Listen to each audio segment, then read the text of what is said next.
آج کی اس گفتگو کا محور ایک اہم سوال ہے، کیا 1924 کا جو قاہرہ ایڈیشن ہے قرآن کا، کیا وہ واحد مستند متن تھا یا کیا اس سے پہلے بھی متن میں کچھ فرق موجود تھے؟ جی، یہ ایک بہت عام سوال ہے۔ تو آج ہم دیکھیں گے قرآن کی مختلف قراءات کیا ہیں، پھر یہ برمنگھم مخطوطہ جو ملا ہے اس کی کیا اہمیت ہے، اور ظاہر ہے بائبل اور تورات کے ساتھ جو مشترکہ کہانیاں ہیں ان پر بھی بات کریں گے۔ بالکل، اور مقصد یہی ہے کہ قرآن کی تاریخ وہ کیسے ہم تک پہنچا اور دوسرے ابراہیمی مذاہب سے اس کا کیا تعلق ہے اس کو سمجھا جائے، مخطوطات کی روشنی میں، علمی تحقیق کی بنیاد پر، اور مختلف زاویوں سے بھی دیکھیں گے، ہے نا؟ جی ہاں، مختلف نقطہ نظر کو سامنے رکھتے ہوئے۔ ہمارے پاس تاریخی دستاویزات ہیں، مذہبی متن ہیں، اور جو جدید تحقیق ہوئی ہے وہ سب اس میں ہماری مدد کرے گی۔ اچھا، تو آئیے شروع کرتے ہیں۔ پہلا سوال جو اکثر ذہن میں آتا ہے، خاص طور پر یہ 1924 کے قاہرہ ایڈیشن کے حوالے سے، کہ کیا اس سے پہلے قرآن کے مختلف ورژن تھے؟ یہ لفظ ورژن خود ہی یہیں سے بات شروع ہوتی ہے۔ یہ لفظ ورژن جو ہے نا، یہ تھوڑی غلط فہمی پیدا کر سکتا ہے۔ اچھا، بہتر ہے کہ ہم قراءات کی اصطلاح استعمال کریں، یعنی تلاوت کے مختلف مستند طریقے۔ قراءت، ٹھیک ہے۔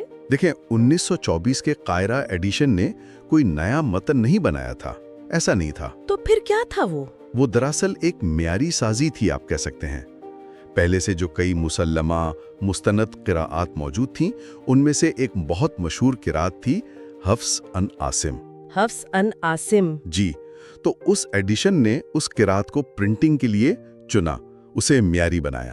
یہ ایک طرح سے ٹیکنیکل ضرورت بھی تھی پرنٹنگ پریس کے لیے۔ اچھا، تو یہ قراءات جن کا آپ ذکر کر رہے ہیں، یہ کیا ہیں اور یہ کب سے ہیں؟ کیا یہ بنیادی متن فرق ہے؟ نہیں، بنیادی متن میں فرق نہیں۔ اس کو سمجھنے کے لیے ہمیں تھوڑا پیچھے جانا پڑے گا، تیسرے خلیفہ حضرت عثمان رضی اللہ عنہ کے دور میں، یعنی تقریباً 650 عیسوی کے آس پاس۔ جی بالکل، 650 سے 656 عیسوی کا دور۔ انہوں نے دیکھا کہ اسلام پھیل رہا ہے، نئے نئے علاقوں میں لوگ مسلمان ہو رہے ہیں اور وہ قرآن کو اپنے اپنے لہجوں میں پڑھ رہے ہیں۔ تو اختلاف کا ڈر تھا؟ جی، کہیں کہیں معمولی اختلاف کا یا تلفظ کے فرق کا اندیشہ تھا۔ تو امت میں اتحاد رکھنے کے لیے اور قرآن کے متن کو ہمیشہ کے لیے محفوظ کرنے کے لیے انہوں نے ایک کمیٹی بنائی۔ اچھا، اس کمیٹی نے کیا کیا کہ صحابہ کے پاس جو بھی لکھا ہوا مواد تھا، چمڑے پر، ہڈیوں پر، پتھروں پر، اس زمانے میں جو بھی میسر تھا، جی جو بھی تھا، اور سب سے اہم وہ صحابہ جنہیں قرآن حفظ تھا، ان کے حافظے کی مدد سے قرآن کا ایک معیاری نسخہ تیار کروایا۔ اسے کہتے ہیں مصحف عثمانی۔ مصحف عثمانی یہ معیاری نسخہ تھا؟ جی، اور اس کی بنیاد رسم پر تھی۔ رسم یعنی الفاظ کا بنیادی ڈھانچہ، حروف کا سٹرکچر۔ اس وقت نقطے اور اعراب یعنی زبر زیر پیش عام نہیں تھے۔ اچھا، تو بغیر نقطوں اور زبر زیر کے؟ جی ہاں۔ پھر حضرت عثمان نے حکم دیا کہ اس سرکاری نسخے کی کاپیاں بنا کر تمام بڑے شہروں میں بھیج دی جائیں۔ ٹھیک ہے۔ اور اس کے علاوہ جو لوگوں کے پاس اپنے ذاتی نسخے تھے، کچھ صحابہ کے پاس تھے، جیسے ابن مسعود رضی اللہ تعالیٰ عنہ یا ابی بن کعب، جن میں شاید صورتوں کی ترتیب کا یا کسی لفظ کا معمولی سا فرق تھا۔ ہاں، سنا ہے ان کے بارے میں۔ تو ان ذاتی نسخوں کو تلف کرنے کا حکم دیا تاکہ مستقبل میں کوئی کنفیوژن نہ ہو، کوئی اختلاف نہ پیدا ہو۔ یہ تو بڑی اہم بات تھی۔ بہت زیادہ۔ اب آئیے قراءت پر۔ روایت یہ ہے کہ قرآن 7 احرف پر نازل ہوا۔ اس کی ایک تشریح یہ ہے کہ شروع میں مختلف قبائل کو اپنے لہجے میں پڑھنے کی کچھ سہولت دی گئی تھی۔ اچھا۔ حضرت عثمان نے جب متن کو رسم کی بنیاد پر معیاری بنا دیا تو یہ سہولت آہستہ آہستہ تلاوت کے باقاعدہ منظور شدہ نظاموں میں بدل گئی۔ انہیں ہی قراءت کہتے ہیں۔ تو یہ قراءت اسی عثمانی رسم کو پڑھنے کے مختلف طریقے ہیں؟ بالکل، اسی ایک بنیادی رسم کو پڑھنے کے مستند طریقے۔ ان میں فرق کیا ہوتا ہے؟ عام طور پر تلفظ کا یا نقطوں کا، جیسے ایک ہی شکل کے حروف بے، تا، سا، یہ بن سکتے ہیں نقطوں سے۔ ہاں ٹھیک ہے۔ یا پھر اعراب یعنی زبر زیر پیش کا فرق۔ لیکن ان سے بنیادی معنی نہیں بدلتے؟ کوئی مثال دے سکتے ہیں آپ؟ یہ فرق کیسا لگتا ہے سننے میں یا پڑھنے میں؟ جی بالکل، جیسے سورہ فاتحہ میں ایک لفظ ہے، اس کا رسم ہے میم لام کاف،